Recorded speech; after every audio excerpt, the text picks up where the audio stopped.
Bonjour. L'entretien de Gabon News reçoit aujourd'hui Paul-Marie Gondjou, un leader politique gabonais.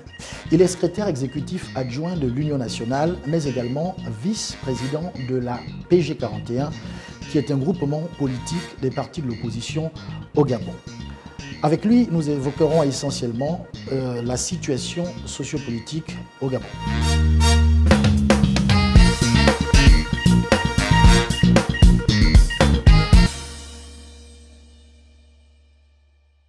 Bonjour Monsieur Gondjou. Bonjour. Alors comment se porte l'opposition gabonaise aujourd'hui? L'opposition gabonaise, je dirais, se porte normalement. Elle se porte, je dirais même mieux bien, dans la mesure où nous avons mis en place la charte de la PG41, qui est un cadre de concertation et d'échange d'idées des partis politiques de l'opposition. Et nous l'avons mise en place parce que nous pensons que de tous les problèmes que nous pouvons vivre dans ce pays, l'opposition a l'obligation de pouvoir se concerter sur les grands sujets de l'heure.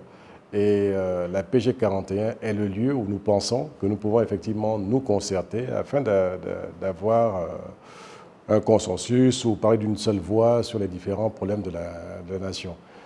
Tellement de partis politiques se sont créés ces dernières années que, étant chacun à gauche et à droite, on aura plutôt l'impression qu'il y a comme une espèce de cafouillis, mais on a pensé qu'il fallait resserrer tout cela, ramener ça au niveau de la PG41 et avoir ce cadre de concertation et d'échange d'idées. Chaque parti retient sa souveraineté, certes, mais c'est un cadre, comme je le disais tout à l'heure, de concertation sur les grands sujets de l'heure.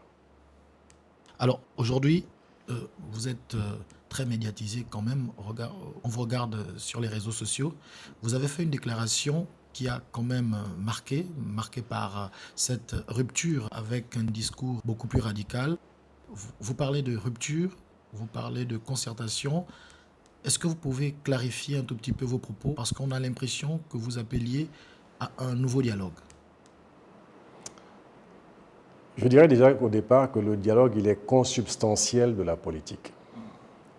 Ça veut dire que les hommes politiques doivent pouvoir se parler. Qu'ils soient de gauche, de droite, d'en haut, d'en bas, du centre, de je ne sais où, ils doivent se parler. Ça, c'est déjà quelque chose de tout à fait naturel en politique. Et on doit le comprendre. Ceci dit, j'ai dit effectivement que la situation de M. Ali Bongo Ondimba était un problème au niveau de la gestion de l'exécutif. Et que ce problème, les incertitudes nées de la situation médicale d'Ali Bongo Ondimba pouvaient être un danger pour le Gabon, pour aujourd'hui et pour demain. Cette déclaration, je l'ai faite au mois de mai. Nous sommes aujourd'hui à la fin de l'année, au mois de décembre, et nous pouvons nous rendre compte de la justesse de ce propos. Monsieur, le pouvoir exécutif au Gabon connaît de sérieux problèmes. Je l'ai dit tout à l'heure.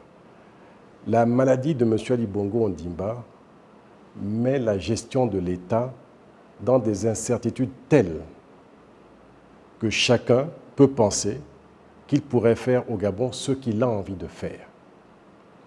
Autant en venant perpétrer des actes de piraterie, qu'en se servant, n'est-ce pas, de l'État pour ses basses besognes, comme pour, je dirais, détourner des fonds publics. Pourquoi? Parce qu'il n'y a plus, à la tête de l'État, un président qui suit tous les dossiers, comme il devrait le faire. Le Gabon a enregistré un acte identique il y a 5 ans quand même, en 2013. Les actes de piraterie qui se sont passés au large de Libreville, même de Port-Gentil, je dirais, beaucoup plus loin, dans le golfe de Guinée. Or là, nous parlons de quelque chose qui s'est passé pratiquement dans l'estuaire du Como, à nos portes, devant nos yeux. C'est grave, c'est grave. Je voudrais dire par rapport à cela que si des coups de ce genre ou même, je dirais dernièrement, on a vu que, bon, ça c'est une catastrophe naturelle, mais à faible amplitude au niveau du Gabon, le tremblement de terre qui s'est passé à Sao Tomé, ou encore les inondations dans certaines provinces du Gabon, ça demande une réponse rapide de l'État et des décisions qui doivent être prises. Dans le cas de l'acte de piraterie, le chef de l'État est normalement chef suprême des armées. Et il doit, dans un acte comme celui-là, appeler à la tenue d'un Conseil supérieur de défense. Appeler les chefs d'état-major des corps, le ministre de la Défense, le ministre de l'Intérieur, pour voir quelle réponse l'État doit apporter à ce genre d'acte, pour que ceux-là sachent que le Gabon répondra toujours de manière ferme à tout ce qui pourrait se faire contre sa sécurité. Or, aujourd'hui, force est de reconnaître qu'au niveau de la tête de l'État, il y a un problème. Mais imaginez qu'il y a encore d'autres problèmes à venir. Les Gabonais sont en droit de se demander, mais comment le Gabon va pouvoir répondre à ce genre de choses? Que ça arrive à 2h ou 3h du matin ou je ne sais quand dans la journée, le président de la République doit pouvoir être disponible pour pouvoir répondre à tous ces actes. Ce débat sur la santé du chef de l'État, on voit bien le président recevoir ses hôtes, et récemment encore avec le sommet de la CEAC, il a pris la parole, on l'a bien vu s'exprimer mieux qu'au cours de sa première sortie. Ça veut dire que le président est présent, monsieur. Permettez-moi de vous lire l'article 12 de la Constitution de la République gabonaise. C'est le serment qu'a prêté M. Ali Bongo Ondimba en rentrant en fonction. L'article 12 dit la chose suivante. Lors de son entrée en fonction, le président de la République prête solennellement le serment ci-dessous devant le Parlement et la Cour constitutionnelle. La main gauche posée sur la Constitution, la main droite levée devant le drapeau national. Et il dit, je cite, « Je jure de consacrer toutes mes forces au bien du peuple gabonais, en vue d'assurer son bien-être et de le préserver de tout dommage, de respecter et de défendre la Constitution et l'État de droit, de remplir consciencieusement les devoirs de ma charge et d'être juste envers tous. » Vous savez, ce serment, quand un chef d'État le prête, c'est parce qu'il s'engage à pouvoir se mettre totalement à la disponibilité de la République et du peuple gabonais. Il jure de consacrer toutes ses forces. Nous connaissons son état de santé. Je ne veux pas vraiment épiloguer sur ce problème, parce que j'estime que M. Ali Bongo est un être humain comme moi, comme vous, comme nous tous. Nous sommes tous des malades en puissance. Mais je dis, cette situation est suffisamment problématique pour que nous ne puissions pas utiliser M. Ali Bongo Ondimba pour que certains veuillent s'accrocher au pouvoir ici au Gabon. Il a le droit, ce monsieur, de se soigner en paix. Il a le droit de pouvoir se retirer. Et c'est pour ça que je dis qu'il faudrait que toute la classe politique se retrouve. Toute la classe politique se retrouve et s'entende sur le fait que le Gabon est en danger et que nous devons prendre une décision sur la gestion de l'État au plus haut niveau, donc de la présidence de la République. Mais sur le plan pratique, comment vous voyez cette concertation ce sera quoi le cadre? C'est-à-dire qu'en fait, non, il faut que nous soyons clairs. Il faut que nous soyons clairs. Il y a des dispositions constitutionnelles. L'article 12 que je vous ai lu tout à l'heure est suivi de l'article 13 en cas de vacances. Cet ordonnancement constitutionnel de l'article 12 sur le serment et de l'article 13 sur la vacance, le législateur, le constitutionnaliste ne l'a pas fait, je dirais, au hasard. Ça veut dire que lorsque le serment est rompu, C'est-à-dire que lorsque le chef de l'État n'est plus en capacité de pouvoir respecter son serment, ça veut dire qu'il est empêché. Ça veut dire qu'en fait, il est même dans une indisponibilité définitive ou temporaire, c'est selon. Et il faut que des décisions soient prises.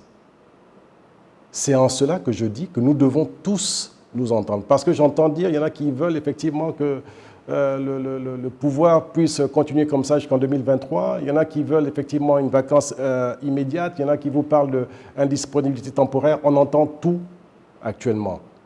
Mais pendant que le Gabon est en train de disserter, de pouvoir, je dirais, parler à gauche, à droite sur comment on doit faire, la gestion du pays est en train de prendre un coup. C'est ce que vous expliquez. N'est-ce pas? Et c'est pour ça que je disais tout à l'heure, il est temps que nous puissions prendre une décision définitivement sur la situation du Gabon, parce que la maladie de M. Ali Bongo Ondimba est un danger pour la République, pour la gestion de l'État. Ce qui s'est passé en mer, c'est autre chose qui pourrait se passer, et il nous faudrait une réaction rapide de celui qui est à la tête du Gabon, qui a prêté serment pour préserver les Gabonais de tout dommage et de consacrer toutes ses forces à la gestion du pays. Il faudrait que ce monsieur soit disponible à tout instant pour pouvoir effectivement régler les problèmes du Gabon. Et je pense, tout le monde s'accordera à dire que ce n'est pas le cas en ce qui concerne M. Ali Bongo Ondimba. Il faut que nous puissions le reconnaître, non pas parce qu'on veut polémiquer, non pas parce qu'on veut régler des comptes ou je ne sais pas quoi, non, mais c'est parce qu'on parle du Gabon. Et le Gabon, c'est nous tous. Ce qui se passe dans ce pays doit nous concerner tous.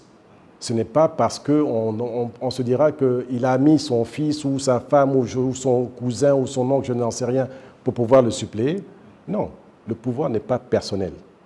Le pouvoir que M. Ali Bongo a, c'est un pouvoir qui lui a été donné par une décision de la Cour constitutionnelle pour parler au nom du peuple gabonais.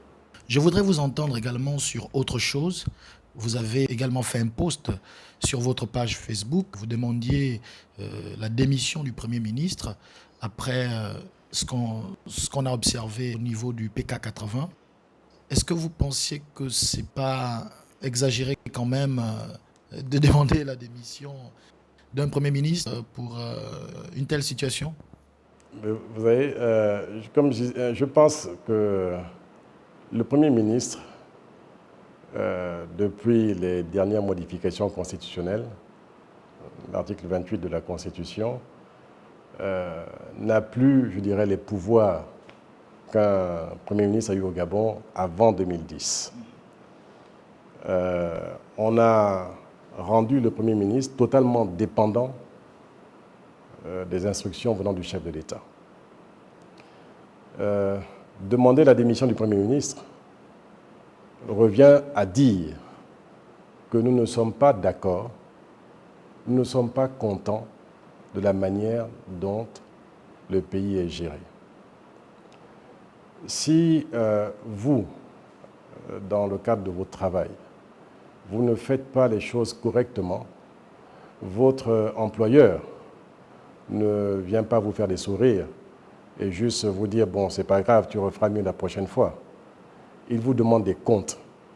Vous avez des résultats à donner. L'employeur du Premier ministre, c'est le peuple gabonais. Il faut le savoir.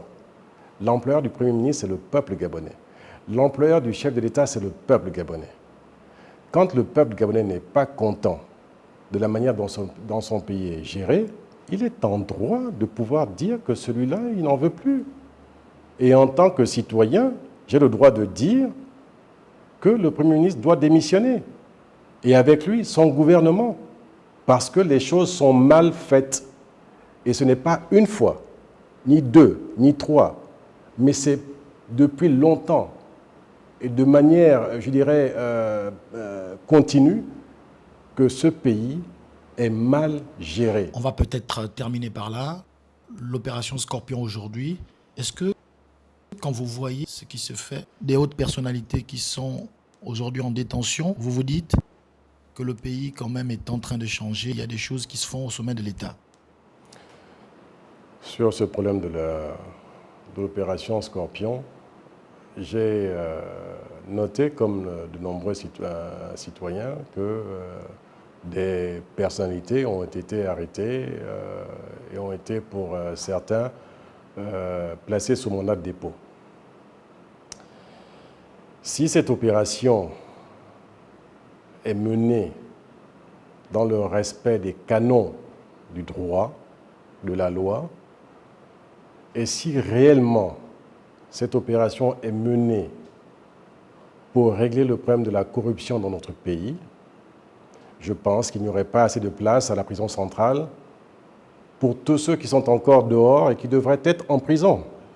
La Cour des comptes, d'ailleurs, a fait son rapport pour nous dire qu'il manquerait dans l'exécution du budget de 2018 1500 milliards. Voilà un problème profond. 1500 milliards. Ils sont passés où ces 1500 milliards? Et je pense que ce n'est pas la première fois que la Cour des comptes fait un rapport accablant sur la gestion des finances publiques. Ce n'est pas la première fois. Donc, ce qui est dommage, c'est que ce n'est jamais suivi des faits, n'est-ce pas? Voilà des gens qui, effectivement, nous alertent chaque jour, enfin du moins chaque année, sur la mauvaise gestion des deniers publics, mais que le gouvernement lui-même ne fait pas suivre des faits. Pourquoi? Pourquoi? Ça, c'est un problème. Monsieur Gondjou, il nous reste plus de temps, peut-être quelques secondes pour le mot de la fin, et on va se dire au revoir. Ben écoutez, d'abord vous remercier, et puis savoir que sur ce problème de la gestion de l'État, la gestion du Gabon, c'est un problème qui nous concerne tous les Gabonais. Nous n'avons pas de pays de rechange. Je ne suis pas partisan de la terre brûlée. Tous ceux qui parlent de la terre brûlée, c'est qu'ils n'ont pas vécu ce que d'autres ont vécu dans leur pays pour arriver à trouver des solutions politiques à la gestion de leur pays. Ils ont été obligés de passer par la guerre. Nous, au Gabon, nous ne sommes qu'1,5 million à peine. Nous ne pouvons pas nous permettre, alors que nous avons la possibilité de nous parler et de trouver des solutions, attendre que nous en arrivions à des solutions extrêmes. Pensons au Gabon, pensons aux générations futures et sachons très bien que oui, nous avons des blessures, oui, nous avons vécu nombre de choses, mais nous devons apprendre à penser nos blessures et non pas à en ouvrir d'autres qui ne feraient que plonger le Gabon là où il ne devrait pas être. Ensemble, construisons ce pays alors qu'il est encore temps. Paul-Marie Gondjou, merci. Merci bien et je vous souhaite à vous et à vos familles, je souhaite à tous les Gabonais, à toutes les Gabonaises et à tous les Gabonais de joyeuses fêtes de Noël et de fin d'année et que Dieu bénisse le Gabon. Nous formons les mêmes vœux à votre endroit. Merci. Au revoir et à la prochaine.